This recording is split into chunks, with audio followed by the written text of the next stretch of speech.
ದೇಶದ ಗೆಲುವಿಗೆ ಶ್ರಮಿಸುವ ಧೀರರೇ.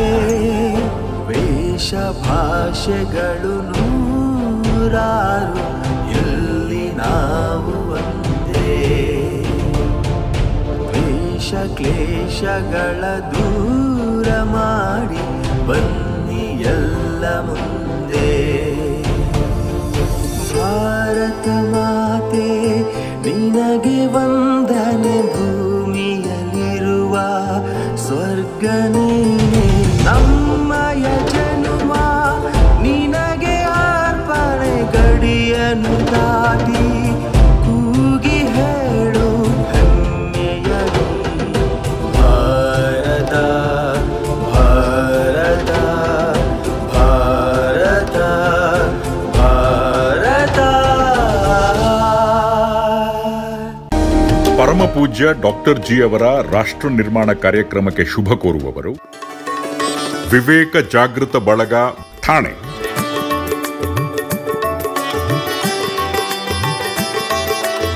ವಿವೇಕ ಜಾಗೃತ ಬಳಗ, ಬೆಂಗಳೂರು.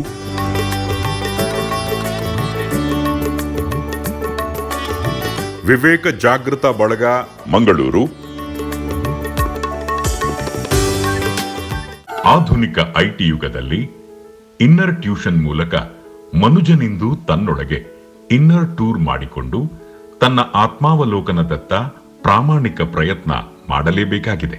ಇಂದಿನ ವಿಜ್ಞಾನ ಎಂಬುದು ವಿಶೇಷ ಜ್ಞಾನವಾಗಿ ಸರ್ವತೋಮುಖ ಏಳ್ಗೆಗೆ ದಾರಿ ದೀಪವಾಗುವ ಬದಲು ವಿಮುಖ ಜ್ಞಾನವಾಗಿ ಕೇವಲ ಹೊರಗಿನ ಅರಿವನ್ನಷ್ಟೇ ಬೆಳಗುತ್ತಿದೆ.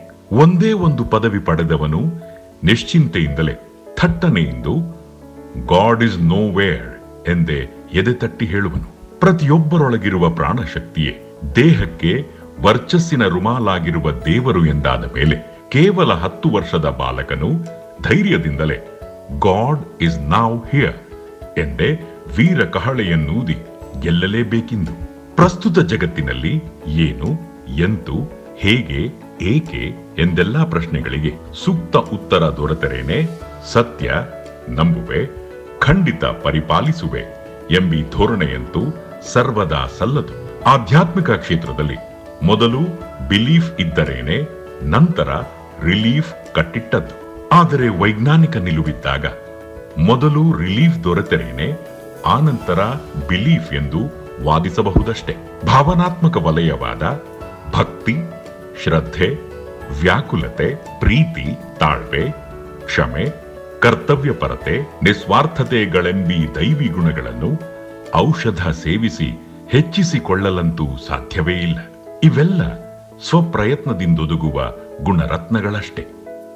ಹಾಗೆಂದೇ ಈ ದಿಸೆಯಲ್ಲಿ ಆಧ್ಯಾತ್ಮಿಕ ಕ್ಷೇತ್ರದ ಎಲ್ಲ ಜಟಿಲ ಪ್ರಶ್ನೆಗಳಿಗೆ ಇದಮಿತ್ತಂ ಎಂದೇ ನಿಖರವಾಗಿ ಸಮಂಜಸ ಉತ್ತರಗಳನ್ನು ನೀಡಬಲ್ಲ ಏಕೈಕ ನೆಲೆಯೇ ಜಗತ್ತಿಗೊಂದೇ ಆದ ಡಿವೈನ್ ಪಾರ್ಕ್.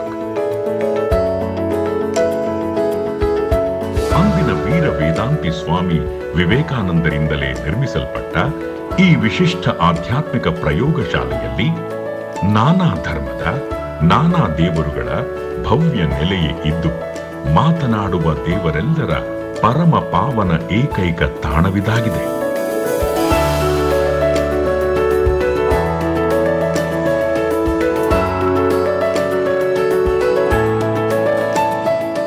ಸ್ನೇಹ, ಸೌಹಾರ್ದ, ಸಾಮರಸ್ಯದ ಸುಮಧುರ ದಾರಿಯಲ್ಲಿ ಸೂಕ್ತ ಮಾರ್ಗದರ್ಶಕರಾಗಿರುವ ನಿತ್ಯ ಜಾಗೃತ ಚೇತನ ಶ್ರೀ ಗುರೂಜಿಯವರೇ ಅವರ ಸಾಧನಾಶೀಲ ದಿವ್ಯ ಮಾಧ್ಯಮರಾದ ಪೂಜ್ಯ ಡಾಕ್ಟರ್ ಜಿಯವರ ಮೂಲಕ ಭಕ್ತರೆಲ್ಲರ ಸಹಸ್ರಾರು ಪ್ರಶ್ನೆಗಳಿಗೆ ಸರ್ವದಾ ಮನಮೋಹಕ ಉತ್ತರಗಳನ್ನಿತ್ತು ಸದಾ ಸಂರಕ್ಷಿಸದೇ ಇಲ್ಲ. ಬದುಕಿನ ಬವಣೆಗಳ ಹಿನ್ನೆಲೆ ಏನು? ಸಮರಸದ ಸಂಸಾರದ ಮೇಲ್ಮೆ ಹೇಗೆ ಸಾಧ್ಯ? ಮಕ್ಕಳಲ್ಲಿ ಸುಮಧುರ ಬಾಂಧವ್ಯ ನನಸಾಗುವ ಬಗೆ ಹೇಗೆ? ಈ ಮಾನವ ಜೀವನ ಪಾವನವಾಗಲು ಏನು ಮಾಡಬೇಕು? ಮುಂತಾದ ನೂರಾರು ತಲೆ ತಿನ್ನುವ ಪ್ರಶ್ನೆಗಳಿಗೆ ಶ್ರೀ ಗುರೂಜಿ ಇಲ್ಲಂತೂ ಪರಿಹಾರ ಹೊಮ್ಮಿಸುತ್ತಾರೆ. ಕರ್ನಾಟಕದ ನಂಬರ್ 1 ಆಧ್ಯಾತ್ಮಿಕ ಚಾತುರ್ಮಾಸಿಕ ಕನ್ನಡದ ವಿವೇಕ ಸಂಪದ, ಆಂಗ್ಲ ಅರ್ಧವಾರ್ಷಿಕ ವಿವೇಕ ವೀಣಾ, 6 ವಿವಿಧ ಭಾಷೆಗಳಲ್ಲಿರುವ ಆಧ್ಯಾತ್ಮಿಕ ತ್ರೈಮಾಸಿಕ ವಿವೇಕ ಕಿರಣ, ನಿಮ್ಮ ದೂರವಾಣಿಯಲ್ಲಿ ದಿನಾಲು ಮೊಳಗುವ ಒಂದೇ ನಿಮಿಷದ ವಿವೇಕ ವೀರವಾಣಿ, ಇವುಗಳೆಲ್ಲವೂ ಮನವರಳಿಸುವ ಅನುಷ್ಠಾನ ವೇದಾಂತದ ರಸಗವಳಗಳೇ ಆಗಿವೆ. ಜಗತ್ತಿಗೊಂದೇ ಆದ ಅತ್ಯಪರೂಪದ ಈ ಡಿವೈನ್ ಪಾರ್ಕ್ಗೆ ತೆರೆದ ಮನದಿಂದಲೇ ನೀವಂತೂ ಬರಲೇಬೇಕು. ಬೇಗ ಬೇಗನೆ ಬಂದಿಲ್ಲಿ ನೋಡಲೇಬೇಕು. ಮುಂದಿನ ಅರ್ಧ ಗಂಟೆ ಕಾಲ ಸದ್ಭಕ್ತರ ಹಲವಾರು ಪ್ರಶ್ನೆಗಳಿಗೆ ಪೂಜ್ಯ ಡಾಕ್ಟರ್ ಜಿ ಅವರು ಅವರದೇ ಆದ ವಿಶಿಷ್ಟ ಕಲಾ ಪ್ರತಿಭೆಯಿಂದ ಚೇತೋಹಾರಿಯಾಗಿಯೇ ಹೃನ್ಮನ ಸಿಂಚಕ ಚಿರಸ್ಮರಣೀಯ ಉತ್ತರಗಳನ್ನೇ ನೀಡಿ ಹರಸಲಿದ್ದಾರೆ. ತದೇಕ ಚಿತ್ತರಾಗಿ ಬಂದು ನಿಂದು ಮನದಣಿಯ ಸವಿದು ನೆಮ್ಮದಿಯ ಬೀಡಾಗಿರಿ. ಹೂ ಎನ್ನುವಿರ. ನಲುಗೆಲುವಿನ ವಿಶೇಷ ಹೊರತೆಯನ್ನು ಉಕ್ಕಿಸುತ್ತಿರುವಂತಹ ರಾಷ್ಟ್ರ ನಿರ್ಮಾಣ ಕಾರ್ಯಕ್ರಮಕ್ಕೆ ಪರಮ ಪೂಜ್ಯ ಡಾಕ್ಟರ್ ಜಿ ಅವರನ್ನು ಸ್ವಾಗತಿಸುತ್ತಾ, ನಮಸ್ತೆ ಡಾಕ್ಟರ್ ಜಿ. ನಮಸ್ತೆ. ವಿನ್ಸಿ ದೇವಯ್ಯ ಮೈಸೂರಿನಿಂದ ಪ್ರಶ್ನೆ ಕೇಳಿದ್ದಾರೆ ಡಾಕ್ಟರ್ ಜಿ. ಸಾಧನೆಯಲ್ಲಿ ಸಾರ್ಥಕತೆಯನ್ನು ಪಡೆಯುವುದು ಹೇಗೆ ಅಂತೇಳಿ ಕೇಳಿದ್ದಾರೆ. ಗುರಿ ಮತ್ತು ಗರಿ, ದಾರಿ ಮತ್ತು ಪರಿ, ಭಗವಂತನ ವಾಣಿ ದರ್ಶನ, ದಿವ್ಯಾನಂದ, ಭವ್ಯಾನಂದ, ನಿತ್ಯಾನಂದ, ಬ್ರಹ್ಮಾನಂದ ಬೇಕೇ ಬೇಕು. ಇದು ಗುರಿ.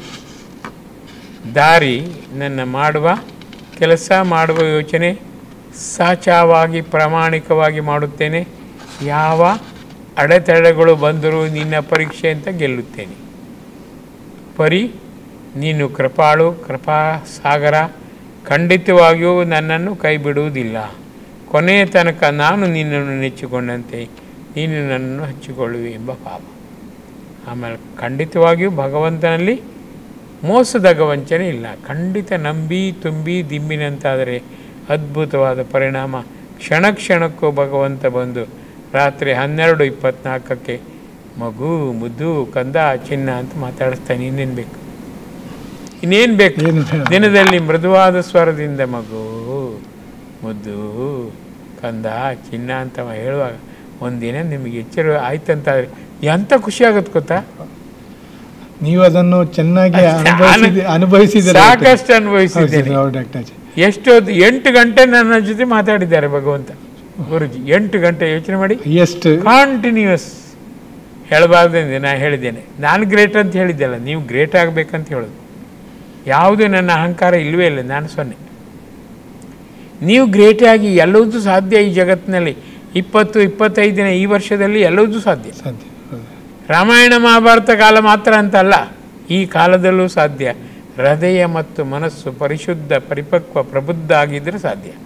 ನಿಮ್ಮ ರನ್ಮನ್ನು ನಿಮ್ಮ ಕೈಯೊಳಗಿಲ್ವಾ? ಮರಳಿ ಯಾಕೆ ಕಷ್ಟ? ಒಂದು ಹೋಟ್ಲಿಗೆ ಹೋಗಿಲ್ಲ, ಒಂದು ಸಿನಿಮಾ ನೋಡಿಲ್ಲ, ಸಾಧ್ಯ. ಅವಲಕ್ಕಿ ಕಲಿಸ್ಕೊಂಡು ತಿಂತಿದ್ದೆ ನಾನು. ಯೋಚನೆ ಮಾಡಿ, ಹೋಟ್ಲಿಗೆ ಹೋಗಲಿಲ್ಲ, ಸಾಧ್ಯ. ಮನಸ್ಸು ಮಾಡಿದ್ರೆ ಎಲ್ಲದೂ ಸಾಧ್ಯ. ಹೋಟ್ಲೇನು ಕರಿತೆ ನಿಮ್ಮನ್ನ? ಬರೋದಿದ್ದರೆ ನಿನ್ನ ತಲೆ 1000 ಹೋಳಾದಿತ್ತು ಅನ್ನತ್ತಾ? ಸಿನಿಮಾ ಹೇಳುತ್ತಾ ಬರ್ಬೇಕಂತ?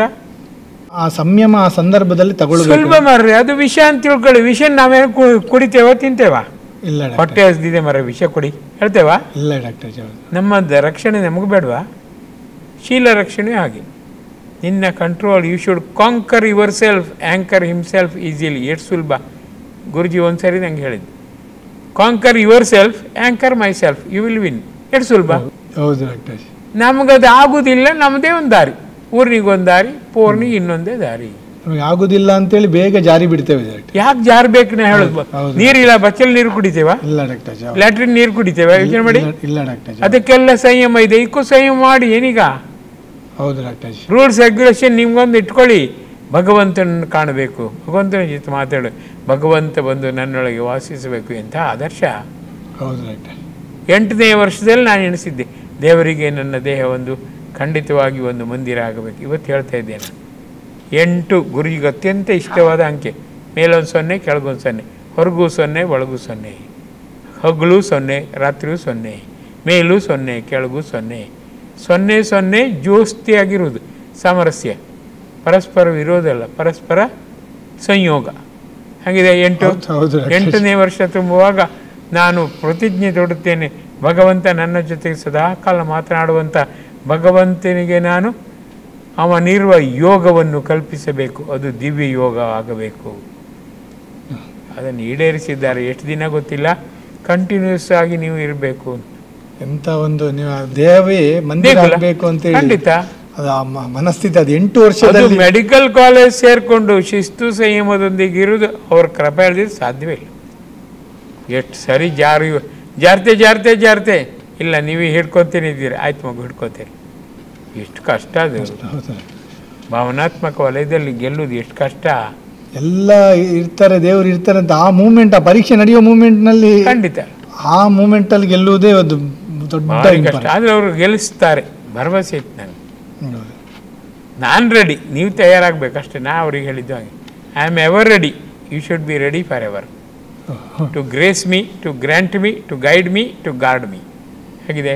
ಪರಮಾದ್ಭುತ. ಆಯ್ತು ಮಗು, ನೀನು ನಾನು ಬಿಡೋದಿಲ್ಲ ಅಂದಿದ್ರು. ಎಷ್ಟು ಸರಿ. ಎಂತ ಒಂದು ಅವರು ಯಾರಿಗೆ ಹೇಳ್ಬೇಡಿ, ನಿಮ್ಮೊಳಗಿರ್ಲಿ. ಆಯ್ತು ಡಾಕ್ಟರ್. ಎಂತ ಒಂದು ಕರುಣೆಯ ಮಹಾಪೂರ ಡಾಕ್ಟರ್ ಜಿ. 8 ಗಂಟೆ ಮಾತಾಡ್ಬೇಕು. ಯಾರಿದ್ದಾರೆ ನಾವು ಅದನ್ನೇ ಹೇಳುದು ಡಾಕ್ಟರ್. ಯಾವ ಒಂದು ಉಪನಿಷತ್ತು ವೇದ ಯಾವುದನ್ನು ತೆಗೆದು ನೋಡಿದ್ರು ಈ ತರ ಒಂದು ಹಿಸ್ಟ್ರಿ ಇಲ್ಲ. ಬಿಡದ ಛಲದೊಂದಿಗೆ ದೇವರನ್ನು ಹಿಡ್ಕೊಂಡ್ರೆ ಎಲ್ಲದೂ ಸಾಧ್ಯ. ಯಾರೂ ಹಿಡ್ಕೊಂಡಿಲ್ಲ. ನಾನು ಹೇಳ್ತೇನೆ ನೋಡಿ, ಈಗ AC ರೂಮ್ನಲ್ಲಿ ಕಾವಿದಾರಿಗಳಿರ್ತಾರೆ, ಅವ್ರಿಗೆ ದೇವರ ಮೇಲೆ ಭಕ್ತಿ ಬರುತ್ತಾ? ಸಾಧ್ಯ. ಬಿರುಗಾಳಿಯಲ್ಲಿ ಮರದಡಿ ಧ್ಯಾನ ಮಾಡುವ ಕಾವಿದಾರಿಯಲ್ಲಿ, AC ರೂಮ್ನಲ್ಲಿ ಹೊತ್ತೊತ್ತಿಗೆ ಬಿಸಿ ಕಾಫಿ ಕುಡಿಯುವ ಕಾವಿದಾರಿಯಲ್ಲಿ ಹೋಗ್ತಾ ಬರ್ತಾ AC ಕಾರ್ನಲ್ಲಿ ಹೋಗ್ತಾರೆ. ಅವ್ರಿಗೆ ದೇವರ ಮೇಲೆ ಭಕ್ತಿ ಬರುತ್ತಾ? ಅನುಭವ ಆಗ್ಲಿಕ್ಕೆ ಒಂದು ಸಾಧ್ಯವೇ ಇಲ್ಲ ಡಾಕ್ಟರ್. ಸಾಧ್ಯವೇ ಇಲ್ಲ. ಇತರ ಬಗ್ಗೆ ಕರುಣೆಯೇ ಇರುವುದಿಲ್ಲ. ನಾವು ಉಂಡ ಕೃಪೆ ಬಗ್ಗೆ ಅವ್ರಿಗೆ ನೆನಪೇ ಇರುವುದಿಲ್ಲ. ಅಲ್ಲ, ಏನು ಹೇಳುವಂಗಿಲ್ಲ. ಅದರಲ್ಲಿ ಅವ್ರು ಇದ್ದದ್ದೇ ತಪ್ಪನೆ ಹೇಳೋದು. ಮರದಡಿ ಹೊಗಲು ರಾತ್ರಿ ಎನ್ನದೆ ಬಿಸಿಲು ಬೆಂಕಿ ಇಲ್ಲದೆ ಒದ್ದಾಡ್ತಿದ್ರಲ್ಲ ಮರ್ರಿ, ಯೋಚನೆ ಮಾಡಿ. ಆದರೆ ಯಾರೋ ಒಬ್ಬರು ದೇವರ ಬಗ್ಗೆ ಇದಮ್ಮಿತ್ತ ಅಂತ ಹೇಳುವವರು ಇದ್ದಾರೆ. ನಾವು ಅವ್ರ ಹತ್ರ ಸ್ವಲ್ಪ ಕೇಳೋಣ, ಕೇಳಿ ಒಂದು ಚಿಕ್ಕದ ತರಬೇತಿ ಆದರೂ ಪಡ್ಕೊಳ್ಳೋಣ ಅನ್ನೋ ಕಾವಿ ಹುಟ್ಟವರಿಗೆ, ಮುಕ್ತೇಶ್ವರರಿಗೆ ಬರುವುದಿಲ್ಲ ಅಂದಾಗ ಏನು ವ್ಯವಧಾನ ಇಲ್ಲ, ಪುರ್ಸೊತ್ತಿಲ್ಲ ಅವರಿಗೆ. ನಾನಾ ರೀತಿಯ ಗೋಜು ಗಲಾಟೆಯಲ್ಲಿ ಇರ್ತಾರೆ. ಲಾಭದೃಷ್ಟಿಯಿಂದ ನಾನಾ ಯೋಜನೆಗಳಲ್ಲಿ ಪಾಲ್ಗೊಂಡಿರುತ್ತಾರೆ. ಶೇರ್ ಹಾಕ್ತಾರೆ, ಶೇರ್ ಮಾರ್ಕೆಟಲ್ಲಿ ಬ್ಯುಸಿಯಾಗಿರ್ತಾರೆ. ಏನು ಮಾಡ್ತೀರಿ? ಭಗವಂತ ಬಂದು ತಪ್ಸೋ, ಹೋಗೋ ಮಗು ಅಂತ ಹೇಳ್ತಾನ? ಇಲ್ಲ ಡಾಕ್ಟರ್. ಏಕವಚನಲ್ಲಿ ಹೋಗೋ ಮಗನೇ ಅಂತ ಹೇಳ್ತಾನ? ಇಲ್ಲ ಡಾಕ್ಟರ್. ಅವ ಹೇಳಲಿಲ್ಲ ಅಂದರೆ ನಾನು ಮಾಡೋದು ಸರಿ. ಎಂಥ ಸ್ಥಿತಿ ಬಂತು. ಅವ ನಿನ್ನಷ್ಟಕ್ಕೆ ನೀನಿರು, ನಾನು ಮೌನವಾಗಿ ನನ್ನಷ್ಟಕ್ಕೆ ಇರ್ತೇನೆ, ಹೊಂಡಕ್ಕೆ ಬೀಳಂತ ಸುಮ್ಮನೆ ಇರ್ತಾನೆ. ಇವರಿಗೆ ಅವ ಸುಮ್ಮನೆ ಇರ್ಕೊಂಡೆ ಅವ ಏನಿದ್ರು ಒಪ್ತಾನೆ, ನನ್ನ ಪರವಾಗಿ ಓಟ್ ಹಾಕ್ತಾನೆ.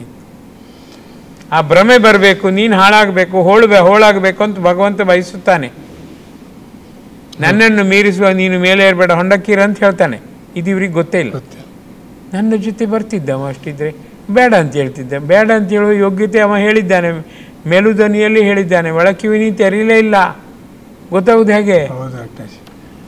ಆ ನಿಟ್ಟಿನಲ್ಲಿ ನೀವು ಆ ಸತ್ಯಗಳನ್ನೆಲ್ಲ ಬಿತ್ತರಿಸಿ ಡಾಕ್ಟರ್ ಜಿ. ನಾನು ಎಲ್ಲರಿಗಾಗಿ ಕಣ್ಣೀರು ಹರಿಸಿ ಬೇಡ್ತೇನೆ. ಅಯ್ಯೋ ಅವರಿದ್ದಾರೆ, ನೀವು ಸುಮ್ಮನೆ ಇರುದಾ? ಹೇಳ್ತಾರೆ, ಮಗು ನಾನು ಹಿಂಗೆ ಹೇಳಿದ್ದೇನೆ, ಕೇಳಲಿಲ್ಲ, ನಾನೇನು ಮಾಡಲಿ? ಅವ್ರ ತಲೆ ಜಜ್ಜು. ನಾನು ಇಲ್ಲಿ ಫುಲ್ ಕಪ್ಪಾಗಿತ್ತಂತೆ, ತಲೆ ಜಜ್ಜಿಕೊಂಡು. ರೂಪ ಲಾವಣ್ಯ ಬಿಟ್ಕೊಂಡು ನೀನು ನನಗಾಗಿ ಹೋರಾಡಿದೆ. ಯಾರು ಹೋರಾಡ್ತಾರೆ ಜಗತ್ತಿಲಿ ಅಂತಾರೆ. ಒಂದು ಕಲೆ ಆದ್ಕೊಂಡು ತಲೆ ಬಿಸಿ ಇಡಿ, ಆ ಕಲೆ ಹೋಗೋದು ಹೆಂಗೆ? ನನ್ನ ತಲೆ ಬಿಸಿ ಇಡಿ, ಕಲೆ ಆದ್ರೆ ಪರವಾಗಿಲ್ಲ, ನೀವು ಬೇಕು. ಪರಮಾತ್ಮ ಡಾಕ್ಟರ್ ಜಿ. ಆ ನಿಟ್ಟಿನಲ್ಲಿ ಎಲ್ಲರೂ ಕೇಳಬೇಕು, ಎಲ್ಲರೂ ಕಾಣಬೇಕು, ಎಲ್ಲರೂ ನನ್ನ ಮರ್ಯಾದೆ ತೆಗೆಯಬೇಕು, ನಿಮ್ಮನ್ನು ನಾನು ಉಳಿಸಬೇಕು. ನಾನು ಹೇಳ್ತಿದ್ದೆ, ಎಲ್ಲ ಕೇಳಿ ಏನಾಗಿದೆ, ದೇವರಿಗಾಗಿ ಹೊತ್ತಿದ್ದೇನೆ ಅಂತ ಹೇಳ್ತೇನೆ. ಮರ್ಯಾದೆ ಹೋದ್ರೆ ಹೋಗ್ಲಿ, ನಂಗೆ ನೀವು ಸಿಕ್ಕಿರಿ ಸಾಕು, ಯಾರು ಬೇಕಾಗಿಲ್ಲ. ನಾನಂತೂ ಈಗ ಜೀವ ಬಿಡುವುದಿಲ್ಲ. ನನ್ನ ಹೆಣ ಹೊತ್ಕೊಂಡು ಹೋಗ್ಲಿಕ್ಕೆ ಯಾರೂ ಬರಬೇಕಾಗಿಲ್ಲ. ಇಷ್ಟು ಬೇಗ ಸಾಯುವುದಿಲ್ಲ, ನೀವೊಬ್ಬರಿದ್ದರೆ ಸಾಕು. ಏನೆಲ್ಲ ಮಾತಾಡ್ತಿದ್ದೆ ಗೊತ್ತಾ ರೂಮಿಲಿ? ಪರಮಾದ್ಭುತ ಮಾತಾಡ್ತಿದ್ದೆ ನಾನು. ಅಲ್ವಾ ಗುರುಜಿ? ನಾನು ಈಗ ಸಾಯುವುದಿಲ್ಲ ತಾನೆ, ನಾನು ಸತ್ತೋದ್ರು ತಾನೆ ಅವ್ರ ಹೊತ್ಕೊಂಡು ಹೋಗೋದು, ಜೀವಂತ ಹೊತ್ಕೊಂಡು ಹೋಗೋದಿಲ್ಲ ತಾನೆ. ಹಾಗಾಗಿ ನನ್ನ ಜೊತೆಗೆ ಆಯ್ತು ಮಗು ಇರ್ತೇನೆ. ಹೇಗಿದೆ ಮಗು? ನಿನ್ನ ಜೊತೆಗೆ ನಾನು ಇರ್ತೇನೆ. ಚೆನ್ನಾಗಿಲ್ವಾ? ಹೌದು ಡಾಕ್ಟರ್. ಆ ಸಂಭಾಷಣೆ ಯಾರಿಗೂ ಗೊತ್ತಿಲ್ಲ. ನಾನು ಏಕಾಂತ ರೂಮ್ನಲ್ಲಿ ಇರೋದು, ಮಧ್ಯರಾತ್ರಿ ಮಾತಾಡೋದು. ಪರಮಾದ್ಭುತ ಇದೆಲ್ಲ, ಯಾರಿಗೂ ಗೊತ್ತಿಲ್ಲ. ಇವತ್ತೆಲ್ಲ ಹೇಳ್ತಿದ್ದೇನೆ ಈಗ. ಇದೇ ಪುಸ್ತಕದಲ್ಲಿ ಬರೋದು ಯಾವ ಕಾಲಕ್ಕೂ ಗೊತ್ತಿಲ್ಲ. ನಮ್ಮ ಸೌಭಾಗ್ಯ ಡಾಕ್ಟರ್ ಜಿ. ಸೌಭಾಗ್ಯ, ಸೌಭಾಗ್ಯ ದೌರ್ಭಾಗ್ಯ, ಸೌಭಾಗ್ಯ ಡಾಕ್ಟರ್, ಸೌಭಾಗ್ಯ ಅಂತ ಹೇಳಿ. ನಿಮಗೆ ಡಾಕ್ಟ್ರಿಗೆ ಹುಚ್ಚು ಅಂತ ಹೇಳಿದ್ದು, ತುಂಬಾ ಹುಚ್ಚು ಮಾರ್ರೆ ಅಂತ ಹೇಳೋದಿಲ್ಲ ತಾನೆ? ಡಾಕ್ಟರ್ ಜಿ, ನನ್ನ ಹುಚ್ಚಂದಲ್ಲ ನಾನು ಹೇಳುದು ಅಂತ ಹೇಳಿದ್ರೆ, ನೋಡಿ ಇದೆಲ್ಲ ಯಾವುದು ಆಗಬೇಕಿತ್ತು ಡಾಕ್ಟರ್ ಜಿ. ನಿಜವಾಗಿ ದೇವರ ಬಗ್ಗೆ ಇಷ್ಟು ವರ್ಷಗಳಲ್ಲಿ ಯಾವುದು ಆಗಬೇಕಿತ್ತು ಅದು ಆಗಿಲ್ಲ. ಈಗ ಒಬ್ಬ ವ್ಯಕ್ತಿಯನ್ನಾದರೂ ಇದು ಈಗ ಮುಂದಾಗ್ತಿದೆಯಲ್ಲ ಡಾಕ್ಟರ್ ಜಿ, ಅದನ್ನೀಗ ಛಾತಿಯಲ್ಲಿ ಮುನ್ನಡೆಸಬೇಕಾಗಿದೆ ಡಾಕ್ಟರ್. ಅದು ಹೊಟ್ಟೆಗೆ ಚಿತ್ತಲ್ಲ ಮಾರ್ರೆ, ಆ ವ್ಯಕ್ತಿ ಇರಬಾರ್ದು. ಈಗ ಜನರ ತಲೆಯಲ್ಲಿ ಎಂತ ಗೊತ್ತಾ, ಈ ವ್ಯಕ್ತಿ ಇದ್ದರೆ ನಮ್ಗೆ ಕಷ್ಟ, ಆ ವ್ಯಕ್ತಿನೇ ತೆಗೆಯುವ. ಗಾಂಧೀಜಿ ಇದ್ದರೆ ಸತ್ಯದ ಬೆಲೆ ಗೊತ್ತಾಗುತ್ತೆ, ಗಾಂಧೀಜಿ ಹೋದ್ರೆ ಹೌದು ಡಾಕ್ಟರ್. ಆ ಥರ ಅಸತ್ಯಕ್ಕೆ ಬೆಲೆ ಬರಲಿ. ಏನೀಗ ಗಾಂಧೀಜಿ ಕೊಂದ ಉದ್ದೇಶವೇ ಅದು, ನೀನು ಇರಬಾರ್ದು.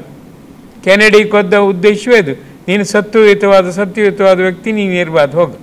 ಜಗತ್ತೇನು ಮುಳುಗಿ ಹೊತ್ತಿಲ್ವಲ್ಲ, ಜಗತ್ತು ಇರುತ್ತಲ್ಲ. ಹೌದು ಡಾಕ್ಟರ್. ಆದರೆ ಒಂದು ಅತ್ಯಂತ ಸತ್ವಶಾಲಿಯ ವ್ಯಕ್ತಿಯನ್ನು ನಾವು ಕಳ್ಕೊಂಡಂಗೆ ಆಯ್ತಲ್ಲ ಡಾಕ್ಟರ್ ಜಿ. ಬೇಕಾಗಿಲ್ಲ ಅಲ್ಲ, ನೀನು ಇದ್ರೆ ನನಗೆ ಹೊಟ್ಟೆವ್ರಿ. ಹೌದು ಯಾಕಿದ್ದಿ ನನ್ನ ಕಣ್ಮುಂದೆ ಇರಬೇಡ. ನೀ ಹೋಗುದಿಲ್ಲ, ನಿನಗೆ ಜಗತ್ತೇ ಮನೆ, ಎಲ್ಲಿ ಹೋಗ್ತೀನಿ? ನಿನ್ನೇ ಕಥೆ ಮಾಡಿಬಿಟ್ರೆ ಆಯ್ತಲ್ಲ. ಹೌದು ಡಾಕ್ಟರ್. ನಾನು ಬೇಡ ಜೈಲಲ್ಲಿ, ಪರವಾಗಿಲ್ಲ, ಜೈಲಲ್ಲಿ ಊಟ ತಿಂಡಿ ಎಲ್ಲ ಕೊಡ್ತಾರೆ. ಮನೆ ಆದರೆ ಜೈಲರೇ. ನಮ್ಮ ಜೈಲು ಹಂಗಿದೆ ಈಗ. ಹೌದು ಡಾಕ್ಟರ್. ಸುಖ ಸವಲತ್ತೆಲ್ಲ ಇರುತ್ತೆ. ಎಲ್ಲ ವ್ಯವಸ್ಥೆಗಳನ್ನು ಮಾಡಿಕೊಟ್ಟಿದ್ದೇವೆ ಡಾಕ್ಟರ್ ಜಿ ನಾವೇ. ಆ ನಿಟ್ಟಿನಲ್ಲಿ ಕೊಲ್ಲಿ ರಾಷ್ಟ್ರದಲ್ಲಿ ಇರುವಂಥ ಶಿಕ್ಷೆ 1 ತಿಂಗಳಲ್ಲಿ ಮುಕ್ತಾಯ ಆಗಲೇಬೇಕು. 30 ದಿನ ಎಕ್ಸ್ಟ್ರಾ, 30 ದಿನದಲ್ಲಿ ಮುಕ್ತಾಯ ಖತಮ್ ಮಾಡಿಬಿಡ್ತಾರೆ. ಯಾಕೆ ಆಗೋದಿಲ್ಲ? ಹಾಗೆ ವರ್ಷಗಟ್ಟಲೆ ಅವರನ್ನು ಆರಾಮಾಗಿ ಅತಿಥಿಯಾಗಿ ನಾವು ಸಾಕೋದು. ಜೈಲು ಎಲ್ಲ ಫುಲ್ ಆರಾಮಾಗಿ ಇರುವಂಥದ್ದು, ಅಲ್ಲೇ ಎಲ್ಲ ವ್ಯವಸ್ಥೆ ಎಲ್ಲ ಆಗಿಬಿಡುತ್ತೆ. ಫೋನು ಗೀನು ಎಲ್ಲ ಅಲ್ಲಿಂದನೇ ಮಾತಾಡುವಂಥ ಒಂದು ವ್ಯವಸ್ಥೆಗಳೆಲ್ಲ ಮಾಡ್ಕೊಂಡಿದ್ದಾರೆ. ಯಾವ ಕಾನೂನು ಯಾವಾಗ ಬದಲಾಗುತ್ತೋ, ಯಾರು ಬದಲಾಯಿಸ್ತಾರೋ ದೇವರಿಗೆ ಗೊತ್ತು. ನನ್ನ ಭಾರತ, ಬಾಯಿ ಮುಚ್ಚು. ಗುರುಜಿ ಹೇಳಿದೆ ನನ್ನ ಭಾರತ ನಾನು ನೋಡ್ತೇನೆ, ಎಲ್ಲ ಕೇಳ್ತೇನೆ ನಾನು. ನನ್ನ ಭಾರತಕ್ಕೆ ಭವ್ಯ ಭವಿಷ್ಯ ಇದೆ, ನೀನು ಬಾಯಿ ಮುಚ್ಕೋ, ನೀ ಕಣ್ಣು ಮುಚ್ಕೋ, ನೀನು ಕಿವಿ ಮುಚ್ಕೋ. ಆದರೆ ನಿಮ್ಮ ಪ್ರಾರ್ಥನೆಯ ತೀವ್ರತೆಗೆ ಡಾಕ್ಟರ್ ಜಿ ಗುರುಜಿ ಏನಾದರೂ ಒಂದು ಉತ್ತರ ಕೊಡ್ತಾರೆ. ಗ್ಯಾರಂಟಿ. ಹೌದು, ಉತ್ತರವೂ ಕೊಡ್ತಾರೆ ಡಾಕ್ಟರ್ ಜಿ. ನೆಕ್ಸ್ಟ್ ಅವರ ಒಂದು ದೊಡ್ಡ ಯೋಜನೆಯಲ್ಲಿ ವಿಶೇಷವಾಗಿ ಮುಂದಾಗ್ತಾರೆ. ಖಂಡಿತ ವ್ಯವಸ್ಥೆ ಮಾಡ್ತಾರೆ. ಹೌದು, ಯಾಕಂದ್ರೆ ಅವರದ್ದೇ ಭಾರತ, ನಮ್ದಲ್ಲ. ಹೌದು ಡಾಕ್ಟರ್. ನಾವು ತಾತ್ಕಾಲಿಕವಾಗಿ ಬಾಡಿಗೆಗೆ ಬಂದವರು, ನಮ್ದೇ ಮನೆ ಅಂದ್ರೆ ತಪ್ಪಲ್ವಾ? ಹೌದು ಹೌದು. ಆದರೆ ಇದನ್ನೆಲ್ಲ ನೋಡುವಾಗ ಡಾಕ್ಟರ್ ಜಿ ಫೈನಲ್ ಆಗಿ ನನಗೆ ಭರವಸೆ ಬರುವುದು ಏನಾದ್ರು ಗುರುಜಿ, ಡಾಕ್ಟರ್ ಜಿ, ಅದು ನಮಗೆ 11 ಮಂದಿ ಅವರು ಹೇಳುವಂತೆ ನನ್ನಂತೆ 11 ಮಂದಿ ಇದ್ದೀರಿ, ಎಷ್ಟು ಅದ್ಭುತ ಆಗ್ತಿತ್ತು. ಒಬ್ಬನೇ ಬಿಟ್ಟೆ ನಂಗೆ ಕೆಲಸ ವ್ಯಥೆ ಆಗೋದು. 11 ಮಂದಿ ಇದ್ದರೆ ನಾನು ಜಗತ್ತನ್ನು ಬದಲಿಸಬಲ್ಲೆ ಅಂತ ಅವ್ರು ಹೇಳುವಾಗ ನಮ್ಮದು ಮೈನಾರಿಟಿ ಆಯಿತು. ವೋಟ್ ನಂದು ಒಂದೇ, ಸಾಕತ್ತಿಲ್ಲ.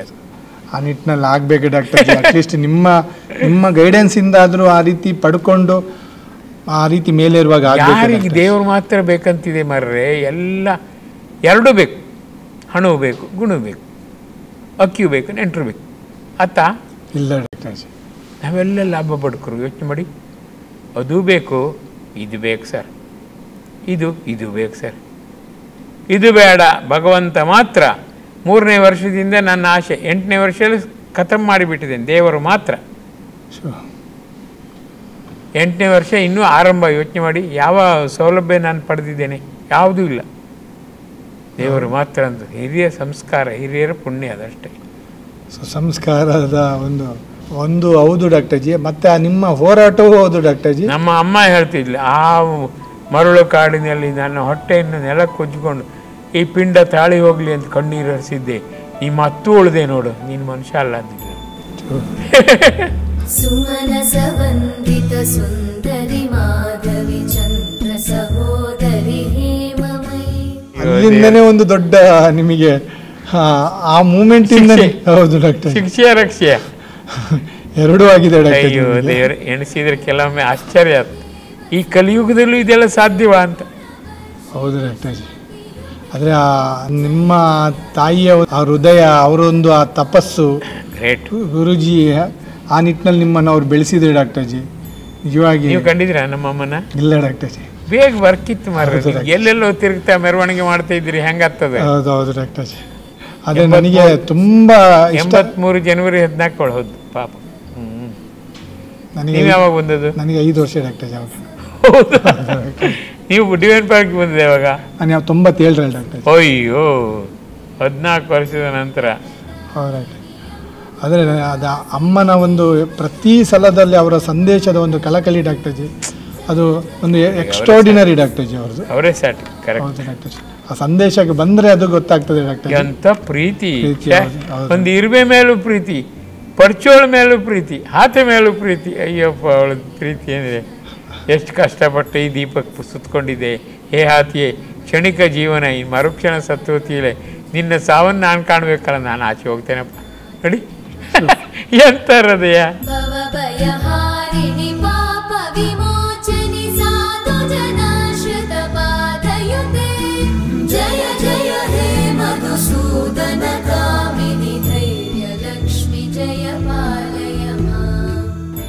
ಅದೆಲ್ಲ ನಿಮಗೆ ಒಂಥರ ದಾರ ಎರ್ದಾಗಿದೆ ಡಾಕ್ಟರ್ ಜಿ. Great. ಹೌದು ಡಾಕ್ಟರ್ ಜಿ, ಅಯ್ಯೋ, ನಿಜವಾಗ್ಲೂ ಒಂದು ಪರಮಾದ್ಭುತ ಡಾಕ್ಟರ್. ಅವಳ ಹೃದಯಕ್ಕೆ ಅವಳೆ ಸಾಟಿ. ಇಂಥದ್ದೊಂದು ಉಂಟಲ್ಲ ಅಂತ ನಂಗೆ ಗೊತ್ತದ್ದೇ ಅವಳಿಂದ. ಅವಳ ಕುಟುಂಬದಲ್ಲಿ ಎಲ್ಲ ಪುರೋಹಿತರ ಕುಟುಂಬ, ಯಾರಿಗೂ ಕರುಣೆ ಇಲ್ಲ, ಕನಿಕರ ಇಲ್ಲ, ಬರೀ ದುಡ್ಡು ಮಾಡೋದೆ. ಇವಳೊಬ್ಬಳೆ ದೇವರು ಬೇಕು, ದೇವರು ಬೇಕು, ದೇವರು ಬೇಕೇ ಬೇಕು. ಆ ಸಂಪ್ರದಾಯಸ್ಥ ಕುಟುಂಬದಿಂದ ಬಂದು ಭಾರಿ ಕಷ್ಟ. ಅದನ್ನು ಬಾಯಿ ಬಿಡುವಂಗಿಲ್ಲ ಅವಳಿಗೆ, ಒಳಗಡೆ ಬೈತಾ ಬರ್ತಿ ಸಂದೇಶದಲ್ಲಿ ಹೇಳ್ತಾಳೆ. ಹೌದು ಹೌದು ಡಾಕ್ಟರ್. ಒಳಗೊಳಗೆ ನಾನಿದ್ದೇನೆ, ಯಾರು ಗೌರವಿಸುವವರಿಲ್ಲ. ಆದರೂ ಕೂಡ ಈಗ ಗುರುಜಿ ಹೇಳ್ತಾರಲ್ಲ, ನನ್ನ ಜೊತೆ ಬಾಯಿ ಬಿಡುತ್ತಿದ್ದಾಳೆ, ಎಂಥ ಅದ್ಭುತ ಅದೆಲ್ಲ. ಹೌದು ಡಾಕ್ಟರ್ ಜಿ. ಆಗಾಗ ಬಂದು ಬರೀತಾಳೆ. ಇಂದು ಕೂಡ ಅಮ್ಮ ಬಂದು ಬರೆದಿದ್ದಾಳೆ, ನಾನು ಮೃದುದಿಂಬನ್ನು ಕಣ್ಣಿಗೆ ಒತ್ತಿಕೊಂಡು ಗುಳೋ ಎಂದು ಅಳುತ್ತಿದ್ದೆ. ನನ್ನ ಈ ಕನಸು ಮುಂದೊಂದು ದಿನ ಖಂಡಿತವಾಗಿಯೂ ಬಯಲಾಗಬೇಕು. ಯಾರಿಲ್ಲ ಎಂದರೆ ನನ್ನ ಮಕ್ಕಳ ಮೂಲಕವಾದರೂ ಈ ಜಗತ್ತಿಗೆ ಅದು ಬಯಲಾಗಲಿ ಎಂದು ತಲೆ ಜಜ್ಜಿಕೊಳ್ಳುತ್ತಿದ್ದೆ. ಮಗು ಚಂದ್ರಶೇಖರ, ನಿನ್ನ ಎಲ್ಲ ಹೋರಾಟ ನನ್ನ ಕಣ್ಣೀರಿನ ಫಲ ಎಂದು ನಾನೀಗ ಸಂತೋಷದಿಂದ ಹೇಳುವೆ. ಭವ್ಯ ಭವಿಷ್ಯತ್ ನಿನಗಾಗಿ ಕಾದಿದೆ. ದೇಹವನ್ನು ಬಿಟ್ಟಾಗ ನಾನು ಇಲ್ಲಿ ಬಂದು ಗುರುಜಿಯ ಪಾದ ಹಿಡಿದು ಬೇಡಿದ್ದದೇ ಜಗತ್ತಿಗೆ ಒಂದು ಅತ್ಯದ್ಭುತವಾದ ಸಂಶೋಧನಾ ಕೇಂದ್ರವಾಗಬೇಕು, ಆತ್ಮಶಕ್ತಿ ಜಾಗೃತಿಯ ಏಕೈಕ ಪವರ್ಫುಲ್ ಕೇಂದ್ರ ಡಿವೈನ್ ಪಾರ್ಕ್ ಆಗಬೇಕು. ಸ್ಪಿರಿಚುವಾಲಿಟಿಯ ಬಾಲಿಷ್ಠ ಕೇಂದ್ರ ಇದಾಗಲಿದೆ. ಸೋಮಾರಿತನ ಬೇಡ. ನನ್ನ ಮಕ್ಕಳೇ, ಶ್ರೀ ಗುರುಜಿಯವರನ್ನು ಎಂದಿಗೂ ನೋಯಿಸಬೇಡಿ. ವಿಧೇಯರಾಗಿ ವಿಶೇಷ ಒಲವಿನಿಂದ ಮುಂದಾಗಿ ಅದ್ಭುತ ಭವಿಷ್ಯತ್ ನಿಮಗಾಗಿ ಕಾದಿದೆ. ಓ, ಆ ವಿಷ್ಣು ದೇಗುಲಕ್ಕೆ ತಲೆ ಜಜ್ಜಿಕೊಳ್ಳುವಾಗ ನಾನು ಆಚೆ ಈಚೆ 10 ಸಾರಿ ನೋಡ್ತಾ ಇದ್ದೆ, ನನಗೆ ಕಾಣಬಾರ್ದಂತೇಳಿ ಅಂತೇಳಿ. ನಿಜವಾಗ್ಲೂ ಅದನ್ನೆಲ್ಲ ಎಣಿಸುವಾಗ 12 ಗಂಟೆಗೆ ಮಧ್ಯಾಹ್ನ ದೇವಸ್ಥಾನಕ್ಕೆ ದೀಪ ಹಚ್ಚೋಕೆ ಹೋಗೋದು. ನಾವು ಶಾಲೆಗೆ ಹೋದವ್ರು ಬರುವಾಗ ದೀಪ ಹಚ್ಕೊಂಡು ಬರೋದು ಹುಡುಗಿ ಅಂತ. ಆಗ 12 ಗಂಟೆಗೆ ಬಂದು ಸ್ನಾನ ಮಾಡಿ 12 ಕಾಲಿಗೆ ಒಲೆ ಹಚ್ಚುತ್ತಾಳೆ, 12 ಮುಕ್ಕಾಲಿಗೆ ಅಡುಗೆತಾಳೆ. ಅರ್ಧ ಗಂಟೆಯಲ್ಲಿ ಅನ್ನ ಆಗುತ್ತೆ, ಪದಾರ್ಥ ಆಗುತ್ತೆ, ಎಲ್ಲ ಆಗುತ್ತೆ. ಅಂತ ಮ್ಯಾಜಿಕ್. ವಿಷ್ಣು ದೇವರು ಬಂದು ಕಟ್ಟಿಗೆನೆ ಒಳಗೆ ಹಾಕ್ತಾ ಇದ್ದಾನೆ, ದೀಪ ಉರಿಸ್ತಾನೆ, ನೀ ಸುಮ್ಮನೆ ಇರು, ನಾನು ಅಡುಗೆ ಮಾಡ್ತೇನೆ ಅಂತಾನೆ. ಇದೆಲ್ಲ ಸತ್ಯ ಮರ.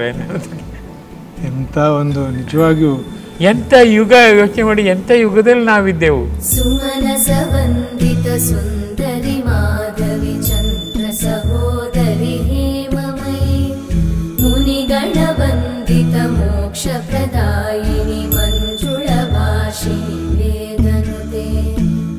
ಜಗತ್ತು ನಿಜವಾಗಿ ಈಚೆ ಕಣ್ತೆರಿಬೇಕು, ನಿಬ್ಬೆರಗಾಗಬೇಕು. ಇಂಥದ್ದೊಂದು ಸತ್ಯ ಇದೆ. ಡಿವೈನ್ ಪಾರ್ಕ್ ಬಂದು ನೋಡೋಕೆ ಪೇಷನ್ಸ್ ಇಲ್ಲ ನಮ್ಮೂರಿನ ಜನರಿಗೆ.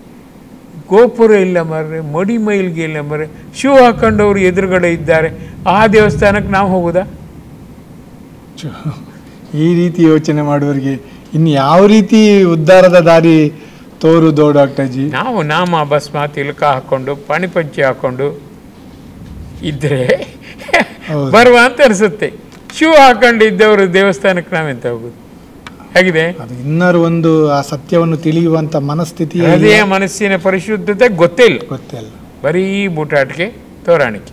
ಇಂಥದ್ದೊಂದು ವರ್ಗ ಇದೆ, ಇಂಥದ್ದನ್ನು ಭಗವಂತ ಮೆಚ್ಚುತ್ತಾನೆ, ಅವ್ರ ತಲೆಗೂ ಹೋಗುವುದಿಲ್ಲ. ಹೇಗಿದೆ? ಹೌದು ಡಾಕ್ಟರ್. ಈಗ ಅಲ್ಲ, ವರ್ಷಕ್ಕೂ ಹೋಗುವುದಿಲ್ಲ, ಜನ್ಮಕ್ಕೂ ಹೋಗುವುದಿಲ್ಲ. ನಿಜವಾಗಿ ನಮಗೆ ಆ ನಿಟ್ಟಿನಲ್ಲಿ ಒಂದು ಆ ರೀತಿಯ ಒಂದು ಬೆಳಕು ಸಿಕ್ಕಿದ್ದು ಬಂದವರೆಲ್ಲ ಸೌಭಾಗ್ಯವಂತರು, ಡಾಕ್ಟರ್. ಇದ್ದವರು ಮಹಾ ಸೌಭಾಗ್ಯವಂತರು. ಇರ್ತೇನೆ ಎಂಬ ಭರವಸೆಯಿಂದ ಇರುವವರು ದೊಡ್ಡ ಸೌಭಾಗ್ಯವಂತರು. ಆ ನಿಟ್ಟಿನಲ್ಲಿ ನಿಮಗೆ ಕೋಟಿ ಕೋಟಿ ಥ್ಯಾಂಕ್ಸ್ ಡಾಕ್ಟರ್ ಜಿ. ಬರುವವ್ರ ಸಂಖ್ಯೆ ಜಾಸ್ತಿ ಆಗಬೇಕು. ನಾನು ಹೇಳೋದು, ಇಂಥ ಒಂದು ಜರಾಕಾರವಾಗಿ ಜಲಪಾತ ಬರ್ತಾ ಇದೆ, ತಲೆ ಸ್ನಾನ ಮಾಡೋಣ, ಮೈ ಒದ್ದೆ ಮಾಡ್ಕೊಳ್ಳೋಣ, ಆ ಭಾವನೆ ಬರೆದು ಬೇಡುವ ಮರ್ರೆ. ಹೌದು ಡಾಕ್ಟರ್. ಬರೀ ದೂರದಲ್ಲಿ ಇದ್ಕೊಂಡು ಇದೆಲ್ಲ ಸುಳ್ಳು ಮರ್ರೆ, ಅದೆಲ್ಲ ಕತೆ ಮರ್ರೆ, ಅದನ್ನೆಲ್ಲ ಪ್ರಯೋಜನ ಇಲ್ಲ ಮರ್ರೆ ಅನ್ನೋದಾ? ಈಗ ನಾವು ನಮ್ಮ ಜೀವಿತಾವಧಿಯಲ್ಲಿ ನಾವು ಹೇಳೋದು ಡಾಕ್ಟರ್ ಜಿ, ರಾಮನಿದ್ದಾಗ ನಾನಿದ್ದಿದ್ರೆ, ಕೃಷ್ಣನಿದ್ದಾಗ ನಾನಿದ್ದಿದ್ರೆ, ರಾಘವೇಂದ್ರ ಸ್ವಾಮಿಗಳಿದ್ದಾಗ ನಾನಿದ್ದಿದ್ರೆ, ಅಥವಾ ಶಿರಡಿ ಬಾಬಾ ಇದ್ದಾಗ ನಾನಿದ್ದಿದ್ರೆ, ಲೀಲೆ ಹೀಗೆ ನಡೀತಾ ಉಂಟು ನಮ್ಮ ಕಣ್ಣ ಮುಂದೆ. ಅದರದೆಲ್ಲ ಅದನ್ನು ಯೋಚನೆ ಮಾಡುವಂಥ ಮನಸ್ಥಿತಿ ನಮಗಿಲ್ಲ. ಆ ನಿಟ್ಟಿನಲ್ಲಿ ಏನು ಮಾಡು? ಹೌದು ಡಾಕ್ಟರ್, ಕರೆಕ್ಟ್. ಆ ನಿಟ್ಟಿನಲ್ಲಿ ತುಂಬಾ ಆಲೋಚನೆ ಮಾಡಬೇಕಾಗಿದೆ ಡಾಕ್ಟರ್ ಜಿ. ಪ್ರಾಕ್ಟಿಕಲ್ ವಿವೇಕ ವೀರರಾಗಬೇಕಾಗಿದೆ, ಸಮರ್ಥ ವೀರರಾಗಬೇಕು. ಪ್ರಶ್ನೆಗೆ ಉತ್ತರ ಸಿಗತ್ತಲ್ಲ ಮರ, ಇನ್ನೇನು ಬೇಕು ನಾ ಹೇಳೋದು. ಹೌದು, ಲೈವ್ ಡೆಮಾನ್ಸ್ಟ್ರೇಷನ್ಗೆ ಅವಕಾಶ ಇದೆಯಲ್ಲ. You are one with the living ಅಲ್ಲ, ಯಾಕೆ ಬಿಡ್ತೀರಿ? ಬನ್ನಿ, ಅನುಸರಿಸಿ, ಅನುಭವಿಸಿ, ಆಸ್ವಾದಿಸಿ. ನಾವೇನು ಲಿಮಿಟೆಡ್ ನೋ ಎಂಟ್ರಿ ಬೋರ್ಡ್ ಹಾಕ್ಲಿಲ್ವಲ್ಲ, ಬನ್ನಿ, ಯಾಕಾಗುದಿಲ್ಲ? ಮುಕ್ತ ಅವಕಾಶ ಅಲ್ಲ, ಬನ್ನಿ ನೋಡಿ. ನೀವೇ ಆಶ್ರಮದ 2 ಸ್ವಾಮಿಗಳು ಹೇಳಿದ್ದೇನೆ, ಬನ್ನಿ ಸ್ವಾಮಿ ವಿವೇಕಾನಂದರುಗಳು ಇಲ್ಲಿ ನೋಡ್ಬೋದಲ್ಲ. ಸಂಸಾರಿಗಳಲ್ಲಿ ಅವ್ರು ಯಾಕೆ ಬರ್ತಾರೆ? ನಮ್ಮಂಥ ಸನ್ಯಾಸಿಗಳನ್ನು ಮರ್ತು ಬಿಟ್ಟಿದಾರ, ಮೂರ್ಖರವರು. ಒಂದು ಬಂದು ಅಟ್ಲೀಸ್ಟ್ ಒಂದು ನೋಡೋಣ, ಒಂದು ಪರೀಕ್ಷೆ. ನಾವು ಅರ್ಹತೆ ಬೇಕಲ್ಲ, ಅವ್ರಿಗೆ ಅರ್ಹತೆ ಇಲ್ಲ, ನಮ್ಮನ್ನು ನೋಡುವ ಆ ಭಾಗ್ಯ ಅವರಿಗಿಲ್ಲ. ಅವ್ರು ಹೇಳುತ್ತಾರ ಪರೀಕ್ಷೆಗಾದ್ರೂ ನೋಡ್ಲಿಕ್ಕೆ ಬರ್ಬೋದಲ್ಲ ಡಾಕ್ಟರ್ ಜಿ, ಏನ್ ನಡೀತಾ ಉಂಟಂತಾದ್ರೂ. ನಾನು ನಮ್ಮ ವ್ರತದಲ್ಲಿ ಹೇಳ್ತೇನೆ, ನೀವು ಮಾತಾಡೋದಿಲ್ವಲ್ಲ ಮರ್ರೆ, ಬಾಯಿ ಬಿಟ್ಟರೆ ಹಲ್ಲು ತೋರಿಸ್ತೀರಿ. ನನಗೂ ಹಲ್ಲುಂಟು, ನನಗೂ ಮುಖ ಉಂಟು. ಮಾತಾಡಿ ನೀವು. ನಿಮ್ಮ ಲೆಕ್ಕದಲ್ಲಿ ನಿಮ್ಮ ಮಾತು ಕೇಳಲಿಕ್ಕೆ ನನಗೆ ಈ ಜನ್ಮಲ್ಲಿ ಅವಕಾಶ ಇಲ್ಲ ಬಹುಶಃ ಅನ್ನೋದು, ಅದಕ್ಕೂ ನಗಾಡ್ತಾರೆ. ನನ್ನ ದೊಡ್ಡ ಸೌಭಾಗ್ಯ, ಸಂಶಯ ರಿಪೇರಿ ಮಾಡಿಕೊಂಡು ಸಂದೇಹ ಇಲ್ಲದಂತೆ ಹೋಗುತ್ತೇನೆ. ಎಂಥ ಭಾಗ್ಯ! 6 ದಿನದ 3 ದಿನಕ್ಕೆ ತಕ್ಕ ಎಳಿಸಿದ್ದಾರೆ ಗುರುಜಿ. ಬಂದು ಒಂದು ಸಂತೋಷ ಪಡೋದು ಬೇಡವಾ? ಎಷ್ಟೆಷ್ಟು ದೂರದಿಂದ ಬರ್ತಾರೆ. ಬರೀ ಹಲ್ಲು ತೋರ್ಸಕ್ಕೆ ಬರುದಾ? ಯೋಚನೆ ಮಾಡಿ. ಆ ತರಬೇತಿಯು ನೇರವಾಗಿ ನಡೆಯುವಂಥದ್ದಲ್ಲ ಡಾಕ್ಟರ್ ಜಿ, ಅರ್ಥ ಮಾಡ್ಕೋಬೇಕು. 1 ಪೈಸಾ ತಗೊಳ್ಳೋದಿಲ್ಲ ನನ್ನ ಮಕ್ಕಳು, ದರಿದ್ದರು ಅಂತ ಗುರುಜಿ ಹೇಳ್ಬೇಕಾರೆ. ಎಷ್ಟು ದುಡ್ಡು ವೇಸ್ಟ್ ಮಾಡೋದಿಲ್ಲ ಇವರು, ನಾನು ಹೇಳೋದು. ಹೌದು ಡಾಕ್ಟರ್. ಒಂದು ಹೋಟ್ಲಿಗೆ ಹೋದ್ರೆ 100 ರೂಪಾಯಿ ಖರ್ಚಾಗೋದಿಲ್ಲ. ಹೌದು ಡಾಕ್ಟರ್ ಜಿ, ಏನಿಲ್ಲ ಅಂತ ಹೇಳಿದ್ರೆ ಒಂದು 500 ರೂಪಾಯಿ ಮಿನಿಮಮ್ ಬೇಕಾಗ್ತದೆ ಡಾಕ್ಟರ್. ಏನು ಮಾಡೋದು ಹೇಳಿ? ಹೌದು ಡಾಕ್ಟರ್. ನನ್ನ ಮಕ್ಕಳು ದರಿದ್ದರು, ಕೊಡು ಕಾಲಕ್ಕೆ ಕೊಡ್ತಾರೆ. ಆಯ್ತಪ್ಪ ಸುಮ್ಮನಿರ್ತೀನಿ, ನಾನೇನು ಬಾಯಕೋದಿಲ್ಲ. ಅವ್ರದ್ದೊಂದು ಪ್ರೀತಿ ಡಾಕ್ಟರ್. ಎಂತ ಪ್ರೀತಿ ಮರ್ರೆ, ಅವ್ರದ್ದೊಂದು ಹೃದಯ. ಪ್ರೀತಿಯೇ ವ್ಯಕ್ತಿಯಾಗಿ ರೂಪುಗೊಂಡ್ರೆ ಸಾಕ್ಷಾತ್ ಗುರುಜಿ. ದೈಹಿಕ ಅನಾರೋಗ್ಯಕ್ಕೆ ಕಾರಣ ಎಲ್ಲ ನೀನೆ. ಮಾತಾಡಿದ ಕೂಡಲೇ ವಾಕ್ ಆನ್ ಫೈರ್ ಎಂದಿದ್ದೀರಿ, ಮಾಡಿ ಎನ್ನುತ್ತಿದ್ದೀ.